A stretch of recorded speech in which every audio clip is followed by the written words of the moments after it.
welcome to the Audiation in the Wild podcast with your hosts, Beau Taillefer and Eric Rasmussen. Season 2, Episode 26, The Pros and Cons of Knowing Music Aptitude. All right, Beau, so like usual, we had just had a wonderful conversation over the last almost hour. Well, not that long, but getting in and around a bunch of different topics that we want to cover, but one that kept coming up for me recently and basing my reflection on some of the... So reflecting on some of our podcasts, one of the topics I think we can get deeper into is aptitude. And what does aptitude mean, really? And then not only that, but what's the value of understanding aptitude, maybe knowing your own aptitude, how valuable is it to know your students' individual aptitudes, because music is not just one aptitude, it's many different aptitudes. We're not going to get into that so much today, but I do want to get into like what is the definition of aptitude and how is it different from some of the things people use out in the world. Like if you have somebody, he's really talented, that kid, right? Or if you're in school, it's like, don't you have like the gifted and talented program, or people say they're giftedness, like, and how's that different from what's another one? Ability. Like, that kid's got a lot of ability on the baseball field. It's like, what does ability mean? Like, he's got abilities, that mean whatever. And another one, maybe capacity. Like how much can you hold? Like different from ability. I don't know the psychological differences among these terms of who's using them. I know how Gordon uses them, like ability, capacity. I don't know why you would use that more than talent, or but I do understand the distinction between aptitude and achievement, at least per Gordon, and Gordon got it from, of course, a lot of other psychologists of his era and before. But what are things that come to mind when I just talked to you about what people using as terms out there, or what does that mean? Yeah, I think the general public, like a non-psychologically trained public or a non-music learning theory knowledgeable public will tend to use terms like natural skill, talent. Natural. Gifted. Yeah, like that kid's a natural. And I think that's a very common phrase to use. So what are people actually describing? Let's say a bunch of parents see that their kid's learning music quickly and they're having a discussion with their friends, and one of their parents' friends is saying, like Timmy's so good at music, and one of the parents is like, yeah, he's a natural. That's a very common kind of conversation. Yeah. That people would have. And what are they describing? And I actually think in a lot of circumstances that while that is not a technical, precise conversation, they are actually picking up on music aptitude. They are making some kind of comment about their aptitude, and obviously there could be problems because they might not know the distinction between aptitude and achievement. So maybe we should start there, because I think the fact that Gordon actually drew a line in the sand that said that these are two different things, and they are correlated in some circumstances, but you can get confused. You can think someone that someone with high achievement has high aptitude, and that's not necessarily the case. Someone with high achievement might have just been grinding for 20 years. Yeah, exactly. I wonder about some of the Peabody Conservatory students that come in and play flawlessly and get in, right? Because they had enough work, right?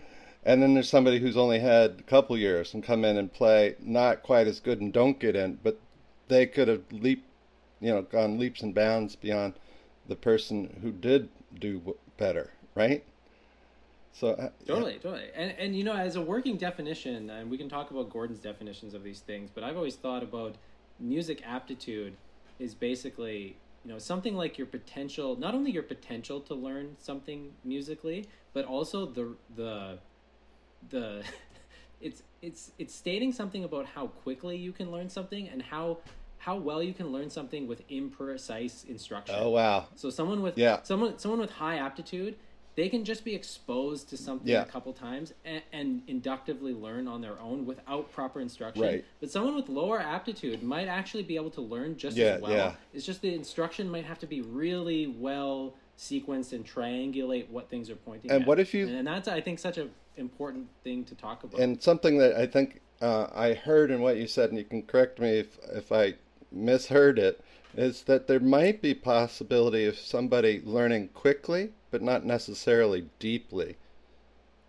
Right? And is that a function so someone of... with high aptitude might learn quickly, and then someone with a slightly lower aptitude might need more repetition or examples to learn, but there might not be a difference in how well they learn something. And we often think that someone with high aptitude is somehow magically learning better, but it might actually just be a commentary of how quickly they can learn new material. Yeah. And then over the case Yeah. of 10 years, Yeah. it starts to compound and get out of hand. But, part of this conversation and part of the reason we want to have this conversation is what are the dangers in telling someone that they have high aptitude or low aptitude? What are the psychological ramifications? And what about, and on the other side, what's the value? So what's the benefit of and the possible dangers? Like aptitude is dangerous. There you go. There's your clickbait title, right? So one of the reasons this came up is if you go back to our conversation that we had with Molly Gebrian, she was quite adamant that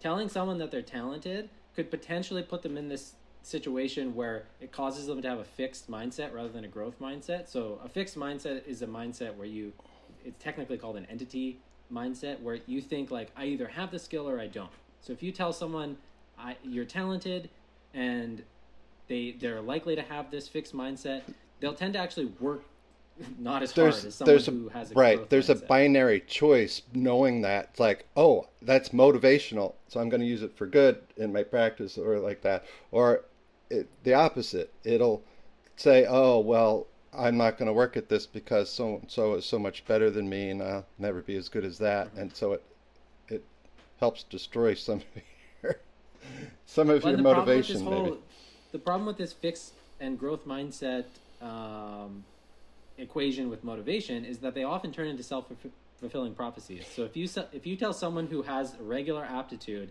that, like, look, it's not really about aptitude, it kind of is, but it's way more about, like, are you practicing tonal patterns? Are you actually learning from a teacher who knows how to teach? Those things are going to influence your achievement more than just being given a good aptitude from your upbringing and your genetics. You'll tend to put that person in a situation where they're more willing to actually practice and do the necessary things. And that's really the conversation I want to have, is like, what are the potential dangers of telling a student, like, oh, you have one of the highest tonal aptitudes I've ever seen? What could that lead to actual problems? Because I think there is a way where you can tell someone they have high aptitude, but still get them to have a growth mindset. I think that is possible. Yeah. Because I very much think that's the case with me. I have a, decently high tonal aptitude, but I also think I have a growth mindset. I don't think I'm just sitting on I'm not expecting no, you work the aptitude just to cause you work harder than miracles. Most musicians I know in terms of the way you work, and then what you work. And then, of course, I think there's something valuable about being a musician who works like that, who's constantly learning, and how you model that kind of personality, or whatever you want to call it, a more holistic person that you are, what that provides for your students, right? Because you model how you learn in front of your students all the time, and you couldn't do that, obviously, without some kind of aptitude, but I don't want to get too far off the point. So we brought up some really great ideas already, but for those who are a little bit more new to MLT or new to aptitude and Gordon's definition of aptitude, you said it in the quickest way possible. In a nutshell, it's your potential to achieve. So aptitude is just basically your potential to achieve, and then fill in the blank. Tonally, rhythmically, you could say harmonically, melodically, and then there's preference measures that can be measured once you've gotten to a point of stabilized music aptitude. where you can have choices of how a melody ends is better or worse than another ending. Uh, how someone sounds is better or worse than another sound when they're playing the same melody. Like there's preference measures, which are interesting. People say, well, how do you judge somebody's preference? Well, you put 10 excellent musicians in the room and play the thing, and they all agree, or 9 out of 10 of them agree that this one's better musically. So in a way, you're taking something subjective and making it objective. Or in the case of tonal and rhythms, typically you're taking a pattern and comparing it to another pattern. Are they the same or different? So that brings them into an objectively, quantifiable, uh, uh, operational. So operational definition of aptitude is like, how do you get a child's response and their score to match what you think their aptitude is? And we can get into the more intricacies of how you do that, and like intercorrelation, and how do you know the tonal isn't also measuring some rhythm aptitude and that kind of thing. But I wanted just to give the basic definitions really quick. So aptitude is something that you we know that you can is the potential to achieve. So it's going to be something that we will see in the future if you take lessons, or if you try to learn, and it can be with a teacher, without a teacher. And that's another interesting facet about how we can look at aptitude. It's like aptitude for the kid to know, aptitude for the teacher to know, what are the value, what's the value in that. And then conversely, aptitude from aptitude is achievement. And achievement is something you can see. Like you can record it, you can write it down, and then you can measure it. And we should get into scoring, how we score the musicality of a performance. How do you do that? And so that's something else we can get into down the road. So aptitude, your potential to achieve, we can't see it, we can't measure it unless through a valid music aptitude measure. And Gordon's aptitude measures, the only ones I know about that have taken the children's scores on an aptitude measure, whether or not they've ever taken lessons or ever done anything music at all, anything in music at all. And you can take those scores and you can project. So in a matter of, say, 2 45-minute periods over the course of a few days, I can take those scores and project your tonal rhythm achievement, either one, and listen to you couple 3 4 8 years down the road, and your tonal scores on this achievement measure will correlate strongly with your tonal aptitude score. And your achievement on a rhythm measure, so I'm having you repeat rhythms or something, right? Or I'm having you play melody on your instrument that you played for 5 years, and your rhythm performance is, say, lower, right? I can correlate those performance scores with the score that I took some years in the past. So it's a now short. This is, can we put a stake in the ground here for a second? Because I think what you're describing is so important. There's something that's important to bring out. Is what you're saying is, if we give kids an aptitude test, we can predict and project where they're going to be later on. You're not necessarily, so what we're saying is that the students who have high tonal aptitude, for example, we can predict that in the future they'll probably have more achievement, they'll have more content, because aptitude is predicting their potential to absorb new content. But I think one thing that people get confused about here is that when we check on where these students are in the future, we're making claims about what we think their potential was in the past and where it's leading them into the future. Where their achievement was in the past. Yeah, what their achievement was in the past and where it's going in the future. But we're not necessarily saying that someone with medium aptitude can't learn all the same content. They're just not going to be able to absorb it at the same rate. It's essentially part of the equation. It's not. It's not. I'm not claiming Yep. that rate of learning is aptitude. But if you take someone with high tonal aptitude and they practice for 20 minutes a day with an MLT teacher, then you take someone with a lower aptitude, but they do like way more volume of work. But in 5 years, they might actually know the same content. Right. But still, the person with the high aptitude will still be able to learn content at a higher rate and quicker and easier. And Mostly. given the same instruction. And so that's another part of this discussion, is that just because aptitude is high does not mean that quality and quality of instruction and curriculum do not play a gigantic role in how they I've had achieve. kids with high aptitude that their achievement is terrible. They just haven't had the opportunity yet. Right? So, I mean, I think that's just important to remind people about, because aptitude is not necessarily this magical thing that'll let people plow through all obstacles. It's just if you get someone with like ridiculously high aptitude, they can weed whack their way through core instruction. Yeah, exactly. So that weed whack, I like that.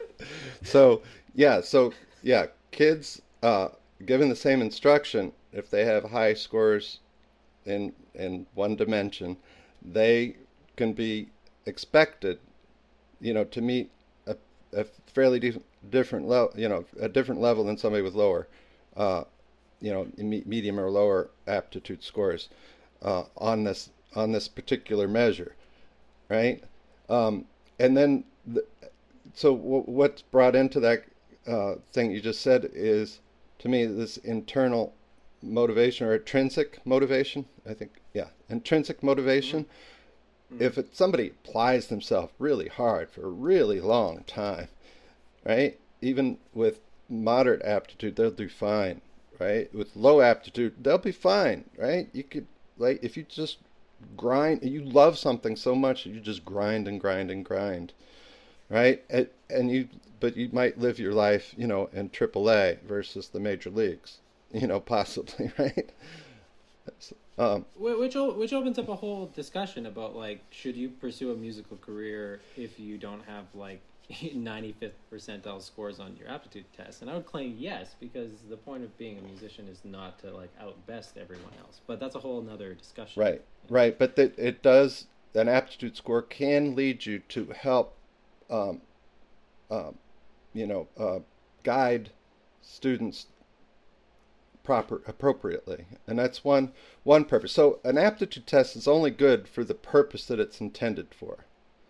So if you take that aptitude score and you've got a kid and you say, okay kid, you're the 30th percentile, what's that do? You already started talking about this earlier, but right, you're in the bottom third in the world. Right? What's that do to a kid? So is that a good use of an aptitude measure to take the score and tell the kid? Or to tell a kid who's super high, you should be a great musician. You won't even have to practice that much.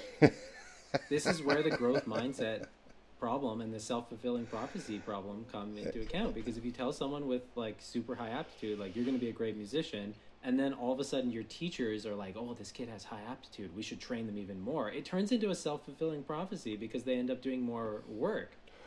Or they could. I mean, some people with high aptitude could paradoxically end up doing less work because they think it's just going to come natural, which is what Carol Dweck said about the problem with growth mindsets in general. Yeah. So it could be very damaging to tell, or to know your own aptitude score. Couldn't it? Sure. Like, is it defeating? I've said this on the podcast before, but I think, I think when I first started becoming a full-time teacher, and I would see a student that seemed like they were achieving really fast and had high aptitude, I would get very excited. But now I'm way less excited about that. I am way more excited about if they have a growth mindset, or if they're just willing to practice and grind, because that is just more enjoyable to work with than someone who has higher aptitude and is just uncooperative with practice and working. So how do you develop a growth mindset? That should be another. We've talked about it in the episode that we had, I need to go back and listen to it, and then One of the easiest ways as a teacher you can help someone develop a growth mindset is to only praise effort and not praise achievement. there you go. That's the end of that Because it episode. reinforces it reinforces the fact that no, it's Yeah, about trying and making an effort to expand your skill. It's not about whether or not you actually mastered, some particular thing. and isn't it about also joy somewhere? Well, you know, this even starts to get into these other conversations we've had about self-efficacy and the way intrinsic motivation feedback on. Okay, here's a great example. Why would someone with high aptitude feel high amount of self-efficacy about their skills learning music? Because when someone gives them a tonal pattern and gives them a melody to learn, they chop it down in one trial, and so they're getting really high success rate. And we know high success rate on first trial, 80-90%, makes people feel like they have skill. But the crazy thing about this, Eric, is that if you give someone with low aptitude or low skill a challenge they can actually master, they feel like they have high self-efficacy in that area. So this is All this right. is just even more highlighting the point that your curriculum and the way you deliver your material, it has such a big influence on whether people think they can learn. Yeah. And so someone who's constantly given a proper series of challenges is going to develop a growth mindset naturally, because they're like, damn, every time my teacher gives something, I just chop it down. And once in a while, he throws me a ridiculous challenge that like no one could do, and that's just fun. But most of the time, he's just feeding me stuff I can handle, and it feels good. Yeah. And I think that's a very Yeah. natural way to develop a growth mindset in your student, not in a way where you try to puff them up verbally into a growth mindset. You show them through your actions over time that they can learn. Yeah. All right. Can we muddy the waters a little bit more? It's such an interesting, It's yeah. we're not probably not going to clarify anything as much as stir it up. At least we'll get some of the sediment up where we can taste it a little bit, right? There's an Yeah. analogy. But so in the in the I was gonna I started to say this in in one expression of the MLT theory world. So there's that you give, and I like to differentiate this thing now, because it's not an MLT. Uh, music learning theory doesn't say in it that. Well, I have to take this back. I'm just thinking through thinking through this out loud. So when you give, I think I'm defending myself already before I even get started, because this easy, medium, difficult pattern, give the easy to everybody, give the medium difficult to the, to the middle aptitude and high aptitude kids, and then give the difficult pattern to the high aptitude kids. That helps you to differentiate instruction. That's the theory. The practice is, in my case, I failed to do that when I did try. I failed to do that. And I also don't understand that there isn't some value in giving difficult patterns to everyone. And the worst thing that's happening is they're at least absorbing it and possibly can imitate it, right? If you're helping them along, but they can't do it on their own yet. Um, Hmm. but we do want to be, so aptitude measures help you. This is the most important aspect of why we would give an aptitude measure, is that I want to differentiate my instruction. I want to teach to the individual differences of my students, because our students are not the same. We can't teach them as if they are. And by and large, even in the MLT community, I really believe that the gap between your, say, your lower aptitude and middle aptitude students is much wider than we think, and between your middle and high aptitude students is gargantuanly more wide, uh, with regard to what we're providing them that they could actually do. You know, has anybody You've mentioned this before, that it's very possible that current MLT curriculums are actually not helping kids with really with high the super aptitudes. They're duper actually duper? blocking them. Yeah, possibly. I have no idea. I'm just making assumptions based on like how different a 95th percentile child is from a 98th, and Sure. now multiply that gap by 20, and that's the difference between a 98 and a 99 percentile kid. That's insane. Right? You That's can't, because that's you've all. got to, You can't even mentally you process got to that. think of the tails of the common curve. What do they call that? The The bell the curve. bell curve, the common curve. Yeah. Um, so right, so and then there's people that like just learn on their own without any instruction, and maybe that's why Well, they got. can I say something about that really quick too? Because I have an interesting pet theory here. Is let's say you get a bunch of kids who are just, they have a piano in the house and their parents listen to a little bit of music, but they're teaching themselves how to play, and they're just a natural, Eric. They just they end up doing such a great job, and we could peg this to high aptitude, but I think there's more going on here than we lead on sometimes. If you get a million kids in across the world who have reasonably high aptitude, Or the same and aptitude they as just that kid, say. yeah, same aptitude as that kid, and they just naturally are like learning little bits of piano here and there, no formal instruction, and some of them get to super high levels of achievement. I think part of what we're seeing there in that situation is a random survivor bias of some kids just naturally do things that help them learn well and put themselves in situations where they're like, oh, I'll try learning like this, and it starts compounding over the years, where you get a survivor bias where some kids with high aptitude didn't do things that made sense. Some kids with high aptitude did something that made sense educationally speaking. And then the ones that we hear about, like you always bring out Louis Lofsky. I just, Like maybe he's just, he has the high aptitude, but he also just randomly did things that helped him yeah, learn well. And that's why we know who he he just is. tickles my ear bone. What can I say? Oh. So, I think it's But you brought up a really good point earlier about the practical reason as MLT teachers we want to give aptitude tests is so that we can differentiate instruction and we can make plausible hypothesis about, okay, I know this person, it will probably tolerate this tonal pattern. listen. Okay. If you believe in the content, which is a subjective judgment on your part, if you believe in the content of the test, that the sameness and difference of patterns can actually show you what the potential achievement of a student will be if they're given adequate instruction, right? So it's a shorthand for knowing about the student's future and what you can do to improve that future.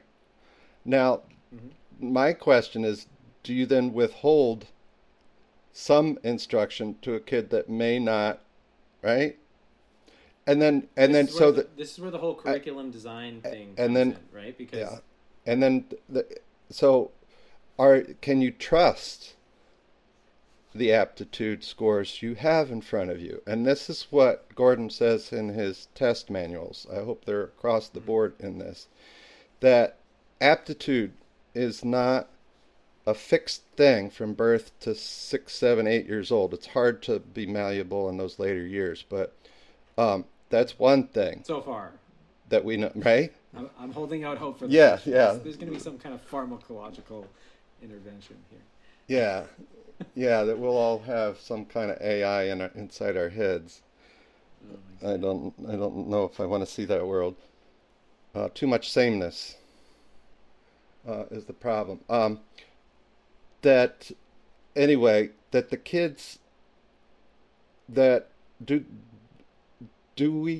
how do we do better at teaching all of our children, no matter what their aptitude is? And I think we can only change our instruction. We can't change the kids.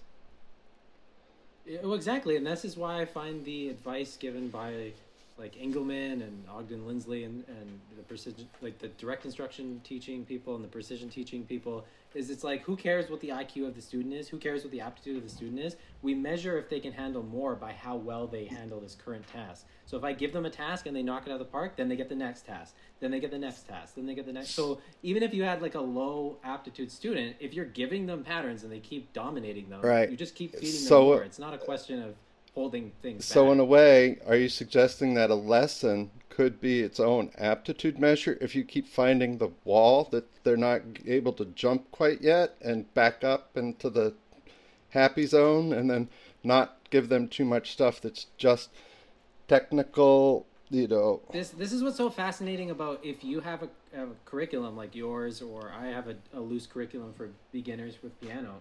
When you start giving the same kids all the same tasks, it's almost revealing something about their aptitude. I'm not saying I'm measuring it anywhere nearly as empirically as Gordon is, but if I teach Twinkle to 100 kids that are the same age, it's revealing something about their readiness to learn See, that. I Whether or not their aptitude is moldable or not. And I'm not going to die on yeah, that, but I think there's no, some information but I would being love to revealed see a there. qualitative study of you writing down, you know, the differences among these kids versus these kids versus these kids, or, you know, just take your 10 kids and do that. I think it would be really valuable to balance the qualitative research where you're making in-person real observations in real life context situations, because taking a test and circling boxes or filling in dots, Mhm. that kind of thing, is right, not necessarily real life circumstances. That's not how we listen to music. Well, here's a great example, Eric, is I could take a very simple song in major that I give to every single student that I have, and I can guarantee it's a song that they've never heard before, right? And I can teach them, let's say I only give every student 3 listens of that piece, and then the next week I try to teach it to them and I play it in minor and I start doing my little games and asking if, like, you know, inductively, is this major or this is minor? I'm gaining some kind of information about their aptitude and achievement based off of giving everyone the same test. Right, So right, it's almost right. like your curriculum is something like it's a little test. Yeah. It's not as detailed as what Gordon is coming up with, but you start seeing this. No, but listen, so now we're really going off the rails. So I have a song because no, this is so good. We can go sideways and deep and this. It's a Wonka Vader. Augustus Gloop, Augustus Gloop. All right. So I have continually over the last, how long has my curriculum been out? 5 years? Like in printed form. There is one song I wanted desperately, and I couldn't get the rights to it because it was so great.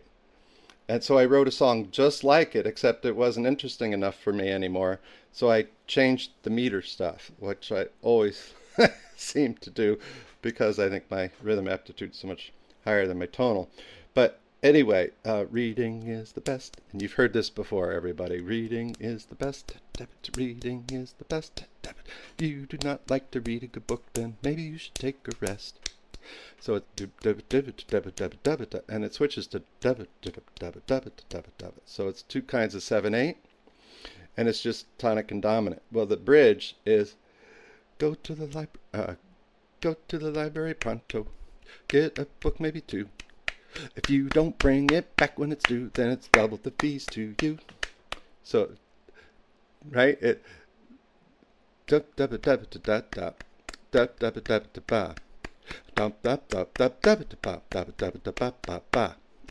reading is the best. Reading is the best. If you do not like to read a good book, then maybe you should take a rest. So I wrote that song because I like the tonic dominant beginning, right? And then the bridge, no tonic dominant until the very end. Well, I'm sorry, no. Anyway, fa do, right? Fa do, right? So there's this bar of 4/4 in there, right? Well, I used to teach that just to my kindergarten kids, right, and higher. And now I've got, for the first time this year, my 3-year-old class. Some of them have turned 4 now, but my 3-year-old class, a good portion of them. If I recorded them, you'd say, "Oh, that's good. That's a nice pre-K or kindergarten class singing that song." That's a ridiculous song, right? Hmm. for for that age kid.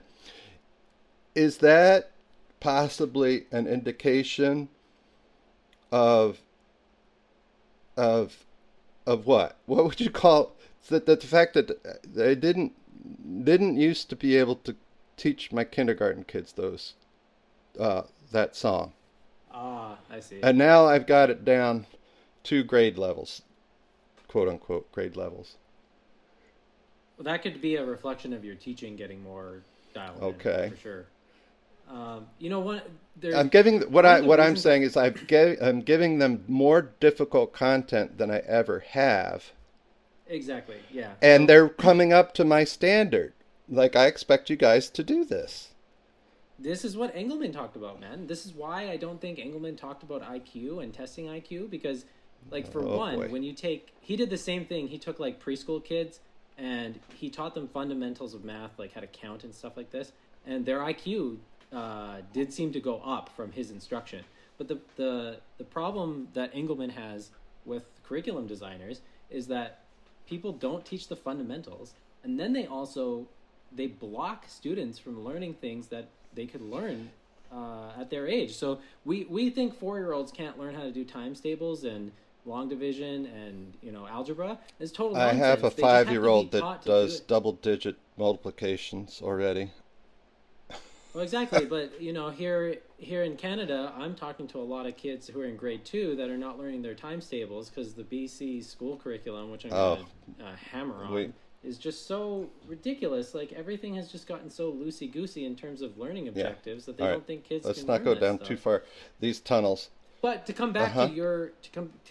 your example is that I do think a lot of people can handle content that is more difficult that we think they can, and one of the potential negatives of knowing a student's aptitude is low is you actually start pandering too much to it, Yeah.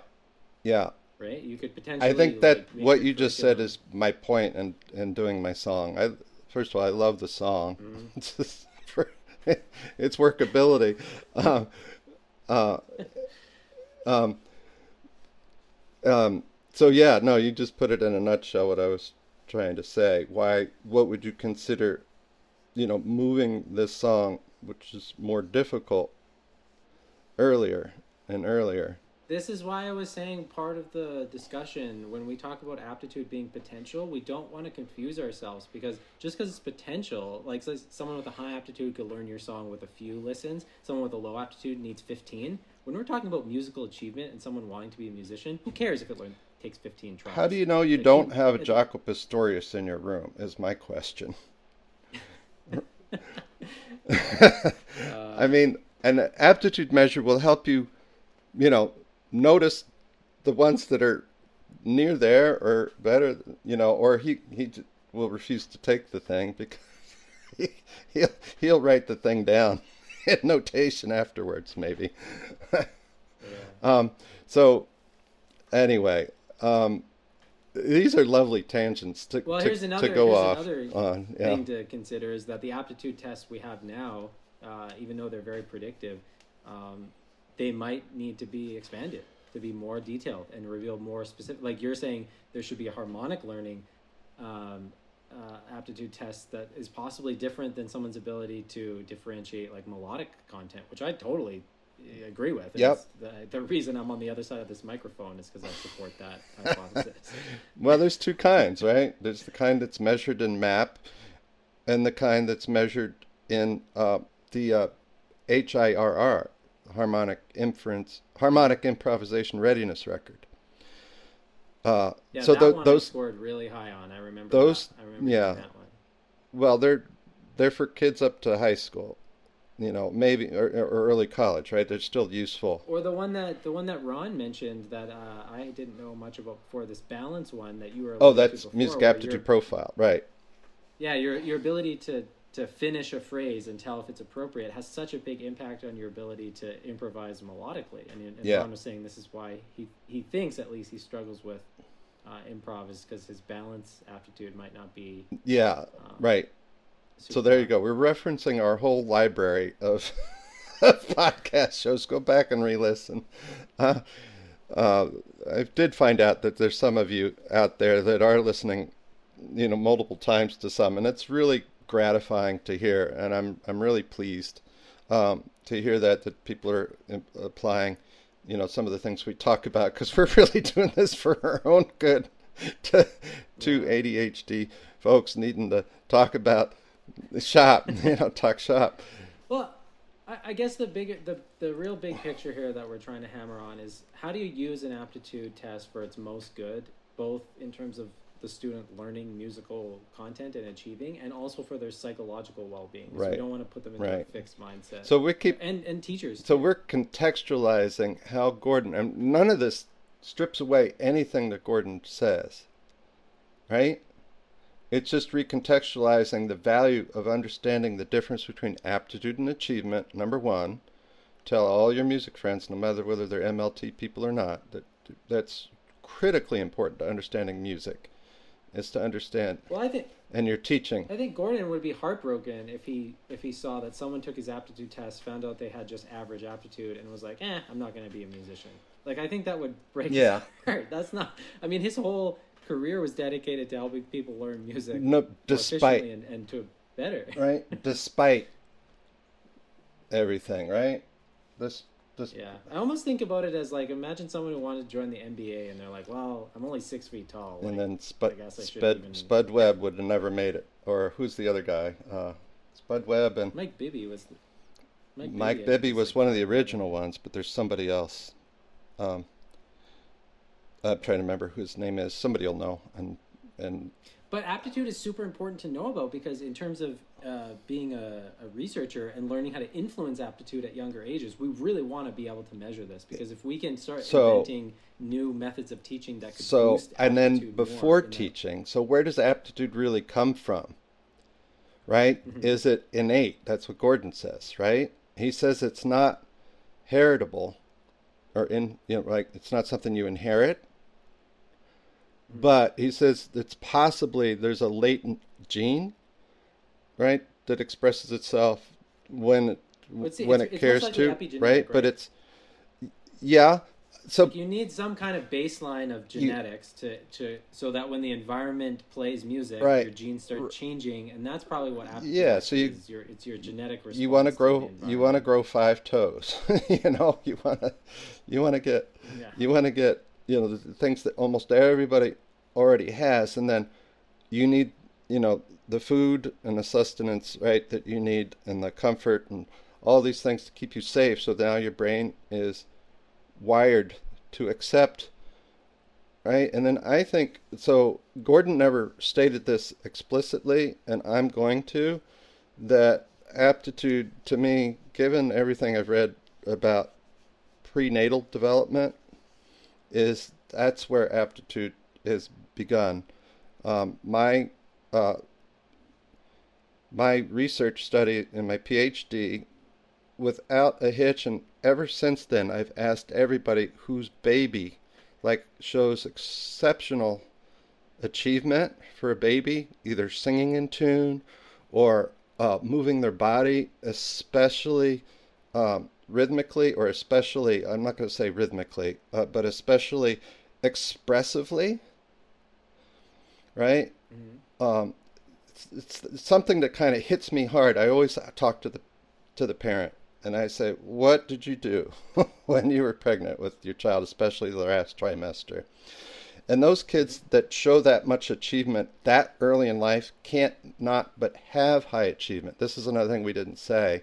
It's like you can infer high aptitude from high achievement, but the opposite is the worst possible thing. You cannot ever infer from a low achiever or a moderate achiever, even from a high achiever, that they have high aptitude or that they don't have high aptitude. That high achiever could be something who's a monster, and you're inferring that they have high aptitude. No, they have, 99.9999%, possibly. Well, Eric, you're kind of describing the situation that happened with my mom because my mom is not super musical, and she would claim if you talk to her that I didn't have a lot of music in my family, but if you dig deeper, she was constantly taking me to like very musical daycare. Yeah. She did a lot of these like Yep. musical singing Yep. things. She had music on in the house. My stepdad like permanently had a radio Yeah. on in the house and in the car. So the the music was Yep. there if you asked, but you might think in like one quick pass she'd be like, "Oh, like I'm not musical. I don't know where he got it from." Yeah. Yeah, so I did a qualitative and I did a quantitative study back to back. In the quantitative portion, it was pretty clear to me that just going to church was a significant enough factor to keep somebody's Mm-hmm. aptitude fairly high, whether the kid, right? But then it depended on what kind of church. Was it Southern Baptist, all right? Or was it, New England Puritan? How many jazz musicians were at the church you were going to? Well, gospel, jazz, yeah, blues, all of that.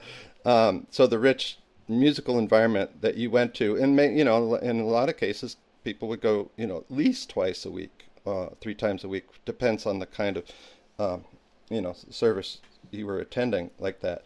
So, is it innate?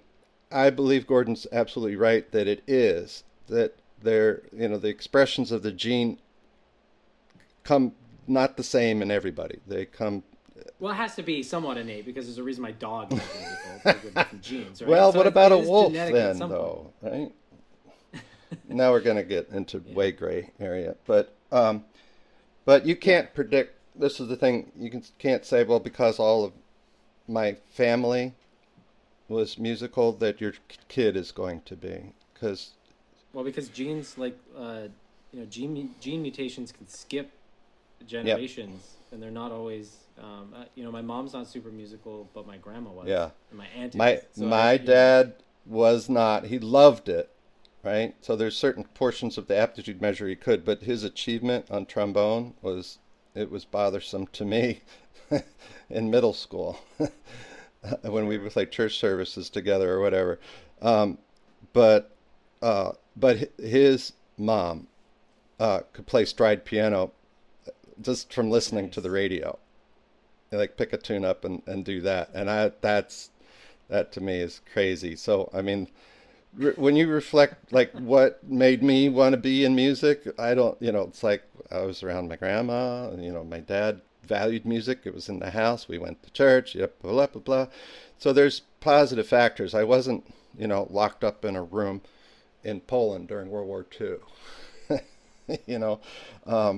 Where the only thing they could do is give you sustenance and change your diaper and move on. No language, no that. But those kids came over, and once they were given music, they would improve quite a bit. Yeah, I think you bring up such a good point that the trail of music being in the environment when you find someone with high achievement is always there. Yeah. Because high achievement's going to give you some inclination of high aptitude, or at least reasonably high. And the other thing I wanted to say is, as I've just read more psychology, Yeah. I think a useful way to conceptualize aptitude is something like a musical working memory.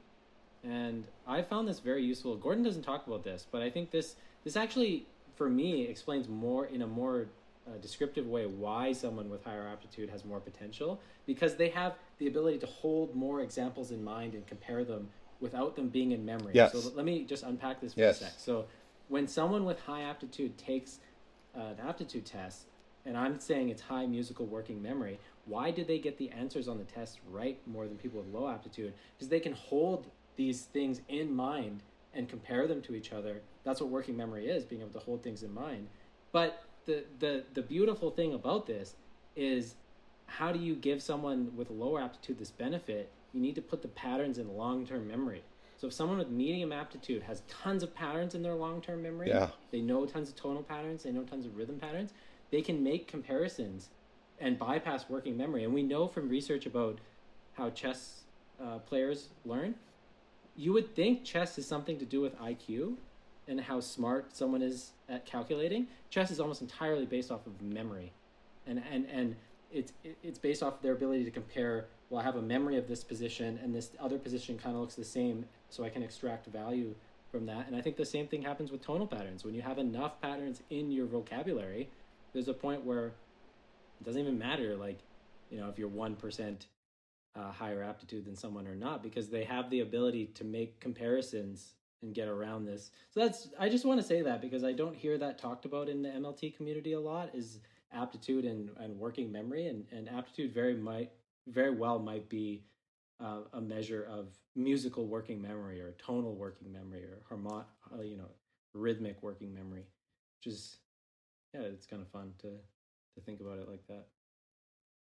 So, I mean, we covered a lot of ground here. I think the point of a conversation like this is to really, talk about a topic like aptitude and how to use aptitude tests responsibly and how to use them in a way that is psychologically kind to your students, and again, going to actually motivate them to pursue music if that's what they want to do, and how to change your instruction. But the point is to just be a little spark to get you to think about these topics, because some of these things are fascinating. So hopefully that's a good kind of springboard for people to start thinking about how they use aptitude tests and how to use them responsibly. A springboard. I think it's a. I think we've created an ocean full of springboards.